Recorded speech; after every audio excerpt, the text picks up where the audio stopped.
پاکستان ایک security country ہے اور یہ ہم جب سے پیدا ہوئے ہیں یہی سن رہے ہیں کہ پاکستان کے حالات ایسے ہیں کہ اس میں جو سیکیورٹی کے معاملات ہیں اس کو پرائرٹی دینی چاہیے. ویسے تو ہر ملک کی سیکیورٹی اہم ہوتی ہے، لیکن ہم نے یہ دیکھا کہ ہم اپنے دفاع کو مضبوط کرتے ہوئے، اپنے دشمنیاں پالتے ہوئے ہم اس مقام پر آج پہنچ چکے ہیں کہ ہماری معیشت جو ہے وہ ڈاواڈول ہو چکی ہے. تو آپ کیا کہیں گے اس حوالے سے؟ جی بہت شکریہ، آپ نے مجھے یہاں مدعو کیا.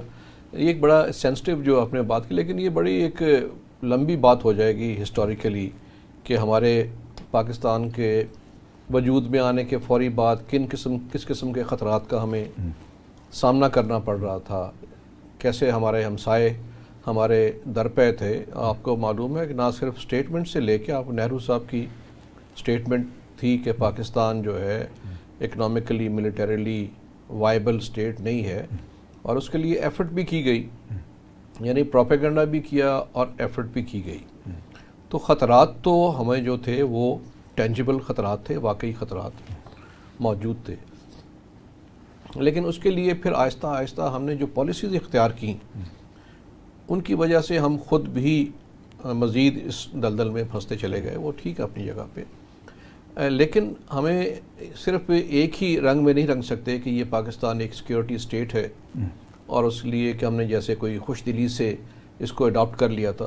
تو اس کے پیچھے بہت محرکات تھے، وجوہات تھی جس کی بنیاد پہ یہ چیزیں ہوئیں. اور آپ دیکھیں کہ 3 جنگیں آپ انڈیا کے ساتھ لڑ چکے، اسکرمشز آپ کی ہوتی رہتی ہیں، سیاچن پہ جنگ جاری ہے، بارڈر کے اوپر آپ کا ہمیشہ تنازعات ہوتے رہتے ہیں. ابھی 2 سال سے اتنا خاموشی ہے. تو یہ مسائل تو ہیں. پھر آپ نے جو 40 سال پہلے افغانستان میں ایک پالیسی اختیار کی جسے میں کہوں گا کہ وہ mother of all terrorism phases ہیں پاکستان میں. 79 میں روسی فوجوں کے داخلے کے بعد ہم نے جو ایک پالیسیز اختیار کی جنرل ضیاء الحق کے دور میں. جی چلے اس کے پیچھے جو بھی محرکات ہوں، ہم سمجھ رہے تھے کہ شاید رشیا بوم واٹرز کے دفعہ چاہ رہا ہے، ہمارے پہ قبضہ کرے گا، جبکہ ایک خدشات شاید اتنے درست نہیں تھے، لیکن چونکہ ہم پرو امریکہ ایک سٹانس بھی تھا. اچھا ڈاکٹر صاحب فائدہ بھی اٹھایا. ایک منٹ دیکھیں، رشیا کی 500 سالہ تاریخ تھی کہ وہ جس ملک پہ قبضہ کرتا ہے اپنے بارڈر اٹھا کے وہاں تک لے جاتا ہے اور پھر آگے بڑھتا ہے. تو افغانستان میں داخلے کے بعد اس کی سرحدیں ہمارے ساتھ مل گئیں، تو ہمارا یہ شک شبہ تو درست تھا نا کہ اگلا نشانہ ہم ہوں گے، کیونکہ اس کی 500 سالہ تاریخ یہی کہتی تھی. لیکن جو ماڈرن ہسٹری ہے وہاں پہ اس کی کوئی ایکسپینشنزم نظر نہیں آتی ہے.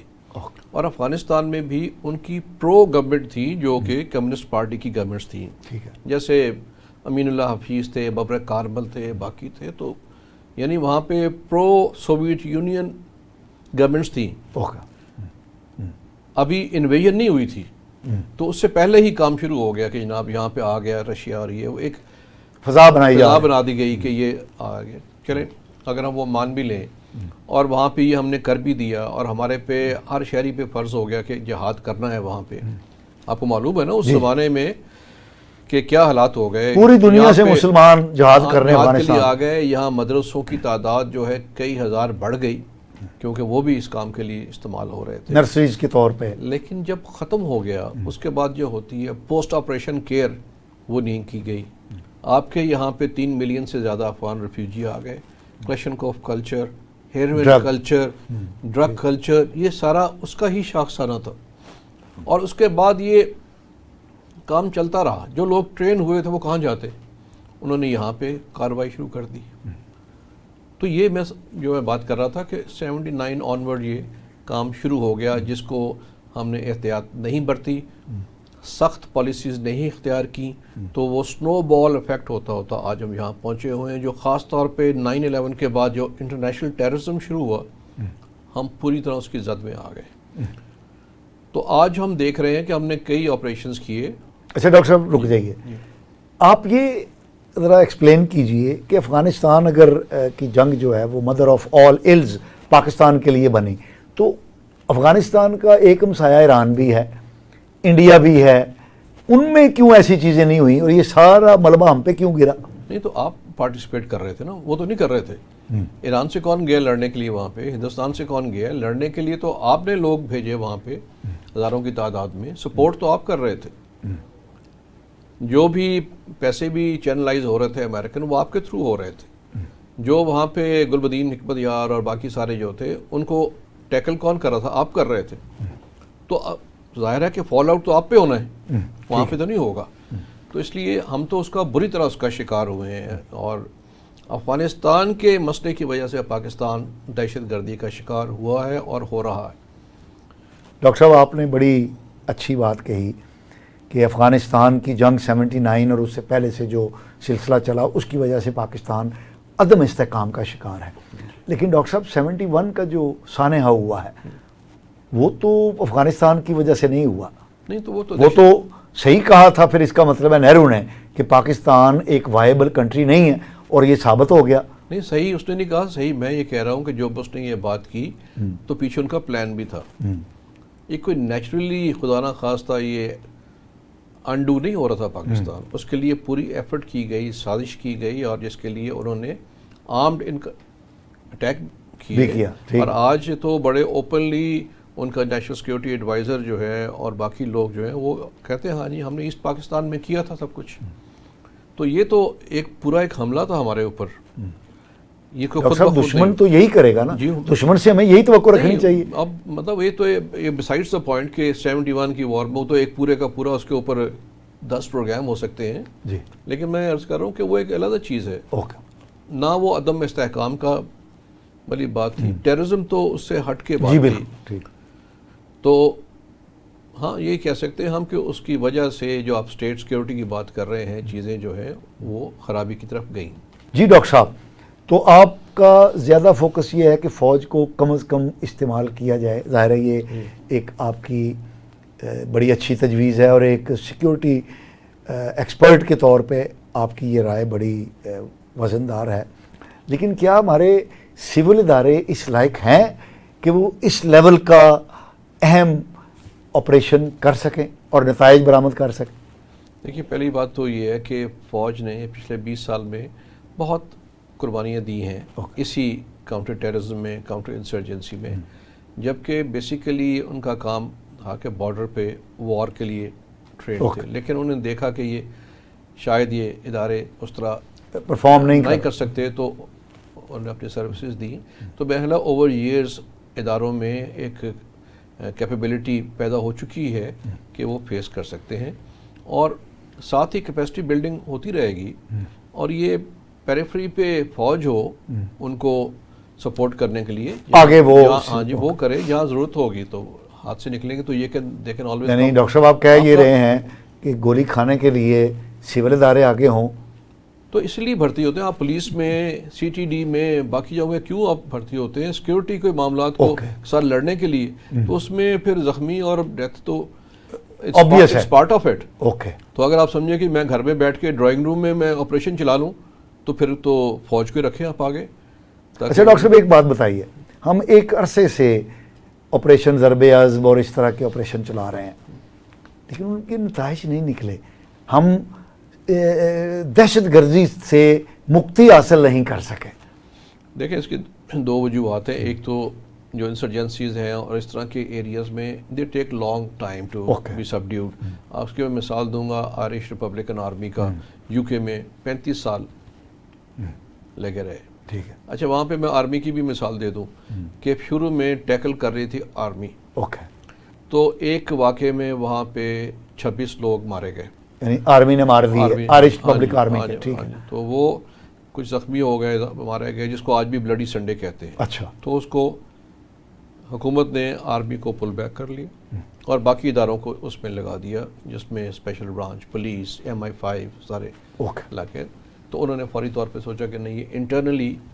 تو میں اس کی بنیاد پہ بھی کہتا ہوں کہ اس طرح کے جب واقعات ہوتے ہیں تو سارا ملبہ اور سارا الزام جو ہے وہ فوج پہ لگ جاتا ہے. تو وہ نہیں ہونا چاہیے. ٹھیک ہے. کیونکہ ہمارے نزدیک فوج کی ایک جو ہے وہ ایک سینکٹریٹی ہے، اس طرح کی سینکٹریٹی ہے جس پہ لوگوں کو امید اور ہوتا ہے اگر وہ ہٹ ہونا شروع ہو جائے تو وہ دونوں کے لیے اچھا نہیں ہے۔ اچھا ڈاکٹر صاحب ایک بات بتائیے، آپ سمجھتے ہیں کہ ہمارے معاشرے میں ان دہشت گردوں کے حامی موجود ہیں؟ جی جی، کیوں نہیں موجود ہیں؟ لیکن ایک نیریٹو ہے جو ایک اگرچہ بہت کم ہے لیکن ایک نیریٹو ہے، مس لیڈ کرنے کی کیپیسٹی موجود ہے۔ یہاں پہ ہم سارے مسلمان ہیں چونکہ میجورٹی، تو اسلام کا نام لے کے جو مرضی آپ رنگ دے دیں، تو وہ جو نیریٹو ہے اس کے پیچھے سپورٹر تو ایک حد تک موجود ہے، لیکن میں سمجھتا ہوں اتنی بڑی سپورٹ نہیں ہے۔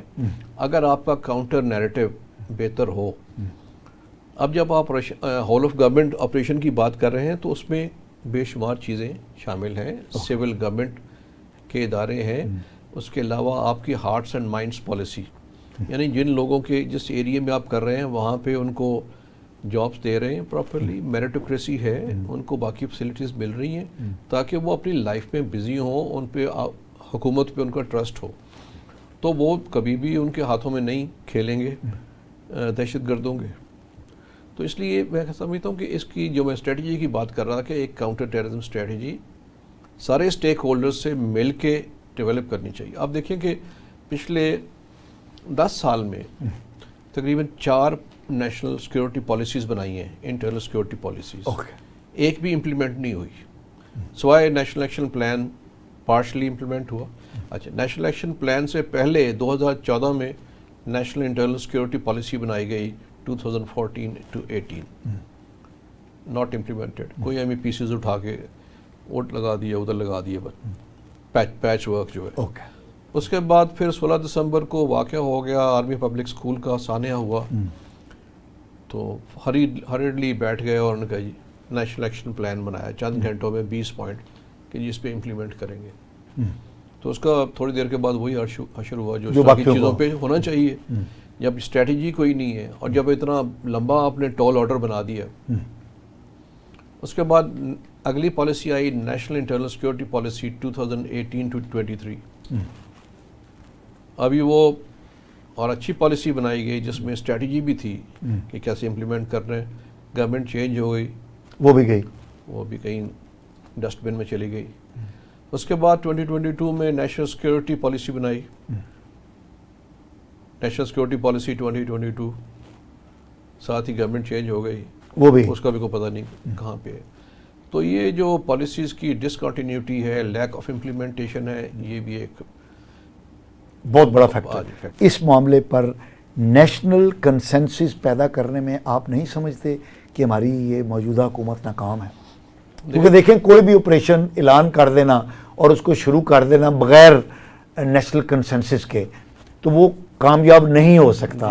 ایسٹ پاکستان میں بھی ایسے ہی ہوا کہ مقامی آبادی جو ہے وہ آپ کے ساتھ نہیں تھی، تو اس کے بہرحال یہ ایک نہیں، لیکن اس سے کوئی موازنہ نہیں ہے، نہیں، میرا نہیں خیال کہ موازنہ بنتا ہے۔ یہ بات ٹھیک ہے کہ آپ ایسی چیزوں کو ایک کنسنسس ڈیولپ کر لیں، پارلیمنٹ میں کر لیں، سب کمیٹیز میں کر لیں، لیکن ایک کنسنسس ڈیولپ کر لیں، اس سے ایک لیجیٹیمیسی مل جاتی ہے، آپ کو ایک مورل سپورٹ مل جاتی ہے کہ ٹھیک ہے we are with you, go ahead. تو ابھی بھی میرا خیال ہے کہ اگر ان کو سارے اسٹیک ہولڈرز کو ملا کے یہ کر لیا جائے تو بہت بہتر ہے، اس کے نتائج اچھے ہوتے ہیں، کیونکہ جو چند لوگ بیٹھ کے فیصلہ کرتے ہیں، جیسے فیصلہ میں نے بتایا کہ اتنے ہزار لوگ واپس لے آئے، اتنی ایفرٹس کو ایک فیصلے نہیں، 2 لوگوں نے بیٹھ کے فیصلہ کیا اور وہ ختم ہو گیا سب کچھ، تک وہ نہیں ہوگا پھر۔ اوکے، پارلیمنٹ کے تھرو ہو تو بہت اچھی بات ہے۔ ویسے پارلیمنٹ میں تو ڈسکشن اس معاملے پہ ڈسکشن ہوئی جاری اور جاری بھی ہے، ڈسکشن ہوئی بھی، بہت اچھی بات ہے۔ پارلیمنٹ ہی وہ جگہ ہے جہاں پہ اس طرح کی ڈسکشنز ہوں اور اس پہ آپ ایک اتفاق رائے پیدا کریں۔ لیکن آپ نہیں سمجھتے ڈاکٹر صاحب کہ پاکستان کی ایک بہت بڑی سیاسی جماعت نے کویسچن مارک اس پارلیمنٹ کی لیجیٹیمیسی پہ بہت بڑا کویسچن مارک لگا دیا ہے، اور امریکن کانگریس کا وہ جو قرارداد ہے، نان بائنڈنگ قرارداد جو ہے، اس نے اس کو مزید انٹینسیفائی کر دیا ہے۔ دیکھیں اس کے اندر میں ایک آپ کو میں نے عرض کیا کہ جو پاکستان کی پراکسیمیٹی کلوزنس ٹو چائنا ہے، اس کو ناپسندیدہ نگاہ سے دیکھتے ہیں اور بارہا کہہ بھی چکے ہیں کہ سی پیک کوئی اچھا آئیڈیا نہیں ہے، ٹھیک ہے نا، تو وہ تو ڈھونڈے گئے کہاں پہ آپ کے ولنریبل ہیں، وہاں پہ ہٹ کریں گے۔ تو شرم تو آنی چاہیے کہ انٹرنلی کہ پاکستان پہ اس وقت ضرورت یہ ہے کہ آپ اکنامکلی، ہمارا ایک ہی ہدف ہونا چاہیے کہ ہم معاشی طور پہ بہتر ہوں، معیشت ہماری بہتر ہو، تمام ساتھ اکٹھے کھڑے ہوں، تو باقی تو کام سیاست چلتی رہے گی، اس میں کوئی دو رائے نہیں. آج نہیں تو کل آپ حکومت مل جائے گی، 5 سال بعد مل جائے گی، سب کی باریاں آتی رہتی ہیں. لیکن اس وقت ضرورت ہے کہ تمام یکجا ہو کے پاکستان کے لیے کام. یہ جو اگر شور ڈالنا شروع کر دیں تو پچھلے الیکشن میں بھی شور ڈالا گیا تھا 2018 کے الیکشن میں، لیکن اتنا شور نہیں تھا جتنا طاقت کے ساتھ آپ جی، شور اس لیے کہ خود پاور میں تھے نا، جو خود آ گئے پاور میں. تو ویسے اس وقت پیپلز پارٹی اور نون لیگ کا رویہ مثبت تھا، انہوں نے یعنی اس کی لیجیٹیمیسی کو چیلنج بھی کیا تھا، لیکن اس کے باوجود جی میں یہ کہہ رہا ہوں کہ انہوں نے چیلنج کیا، لیکن میرا اپنا یہ خیال ہے کہ اس وقت بھی اگر پرائم منسٹر اس وقت مفاہمت سے چلتے تو انہی پارٹیز نے ان کو دھکا دے کے 5 سال پورے کروانے تھے کہ ٹھیک ہے آپ ہم ساتھ چلتے ہیں. اگرچہ ایگزیکٹلی وہی الزامات ہیں جو اب لگ رہے ہیں، اب لگ سیم. تو پہلے اس کے اوپر ہونا یہ چاہیے کہ تھوڑا سینٹی شوڈ پرویل. پاکستان کا سب سے پہلے سوچنا چاہیے، سیاست کا بعد میں. ڈاکٹر صاحب آخری سوال آپ سے، آپ کیونکہ ایک ذمہ دار پاکستانی کے طور پہ پاکستان کو ایک کامیاب ریاست کے طور پر دیکھنے کے لیے پر امید ہیں، تو آپ نے معیشت کی بات کی، تو پاکستان کی معیشت تو کوئی ہم نے ابھی تک کوئی پالیسی بنائی نہیں ہے کہ ہم اس پولیٹیکل میس سے نکل جائیں. ہم صرف قرضوں کو پورا کرنے کے لیے IMF کے ساتھ مزید قرضہ لیتے ہیں تو وہ قرضہ اور بڑھ جاتا ہے. تو اکنامک ریوائیول کا تو کوئی سین ہمیں نظر ہی نہیں آ رہا. نہیں سین نظر آ رہا ہے، اسے دیکھنے کی کوشش کریں. دیکھیں جیسے ابھی آپ دیکھ رہے ہیں کہ 3-4 ماہ سے یا چند ماہ سے ایک سٹیبلٹی آئی ہے. جس طرح ڈالر فری اور روپیہ فری فال میں جا رہا تھا، وہ آپ دیکھ رہے ہیں کہ وہ صورتحال نہیں. ٹھیک ہے. ابھی آپ جب چائنا گئے ہیں تو آپ 2 اہداف لے کے گئے، کوئی کشکول لے کے نہیں گئے. انہوں نے کہا جی آپ آئیے انویسٹ کیجئے. اپنے ساتھ 100 بزنس لیڈرز لے کے گئے ہیں. آپ انہیں کنونس کر رہے ہیں. انہوں نے بھی کہا کہ ٹھیک ہے ہم اپنے جو انویسٹرز ہیں ان کو انکریج کریں گے.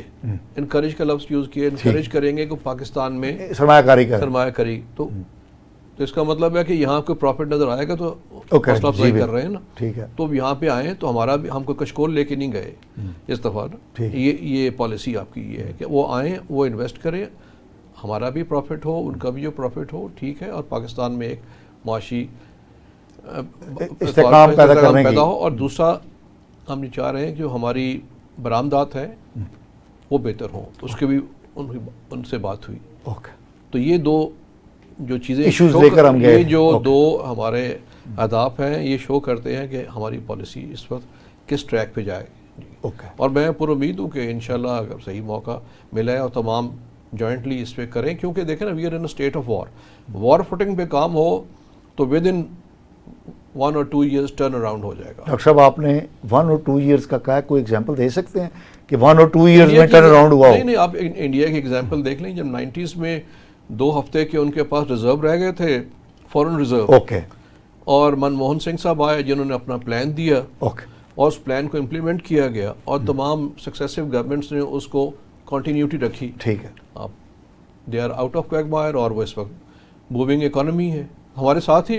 تو مثال موجود ہے، مثال دور جانے کی ضرورت نہیں ہے. تو ہم ایگزیکٹلی وہ ہم وی کین ڈو دیٹ اگر سارے مل کے یہ کام کر رہے ہیں. اپنی مخالفت سیاسی کرتے رہیں، معیشت کی جو پلانز ہیں، پالیسیز ہیں، اس کو خراب نہ کریں، اس میں کنٹینیوٹی رکھیں. ناظرین، آپ نے ڈاکٹر نوید الہی صاحب کی ہوشربا باتیں بھی سنی اور فکر انگیز گفتگو بھی سنی، اور سب سے اہم بات یہ ہے کہ یہ پاکستان کی کامیابی اور پاکستان کی معاشی ترقی کے لیے پر امید ہیں. اور میں یہ سمجھتا ہوں کہ یہ خوش فہمی کے انداز میں انہوں نے بات نہیں کی، فگر اینڈ فیکٹ سے بات کی ہے، اور یہ اقتدار کی راہداریوں سے بھی گزرے ہیں. انہوں نے سرکاری پریکٹس کو دیکھا بھی ہے، اس میں کام بھی کیا ہے. تو اس حوالے سے میں سمجھتا ہوں کہ ان کی جو پر امید گفتگو ہے ہمارے لیے مشعل راہ ثابت ہو سکتی ہے. ڈاکٹر صاحب آپ کا بہت بہت شکریہ کہ آپ ہمارے پروگرام میں تشریف لائے. ناظرین، اپنے میزبان مصطفیٰ کمال پاشا کو اگلے پروگرام تک کے لیے اجازت دیجیے. اللہ نے کے بعد.